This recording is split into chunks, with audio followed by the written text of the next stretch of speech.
గద్దర్కి ఇవ్వచ్చలేదో ఈయన ఎలా చెప్తారండి? నాకు అర్థం కాదు. బండి వెనక బండి గట్టి 16 బండ్లు గట్టి ఏ బండ్లు అయిపోతావు కొడకో నైజాము సర్కారు కూడా పాట పాడిన గద్దర్ కంటే ఎన్ని పాటలు పాడాలి?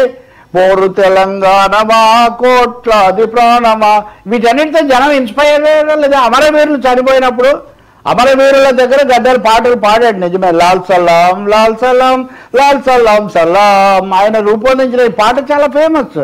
అయితే మొత్తం ఎన్కౌంటర్లో చనిపోయిన వాళ్ళ దగ్గరికి వెళ్ళి పాట పాడాడు కాబట్టి గద్దరే చంపాడని బండి సంజయ్ ఆధారాలు ఏమైనా చూపిస్తాడా? గద్దర్ ఎంతమందిని చంపాడని చెప్తున్నాడు, ఒక్కరు చూపించమనండి. నిజమే, ఇతర పార్టీల వాళ్ళు అనేక మంది పదవుల్లో ఉన్నవాళ్ళు, కొంతమంది వామపక్షాల వాళ్ళు కూడా నక్సలైట్లు మావోయిస్టుల చేతిలో చనిపోయి ఉండొచ్చు. మరి అలా అయితే గుజరాత్లో మారణకాండ జరగలేదా? అందులో కేసులు పెట్టి వీళ్ళని విచారించలేదా? అంత మాత్రాన్ని వాళ్ళందరినీ మీరు పక్కన పెట్టారా? ఏమైనా అర్థం ఉందా?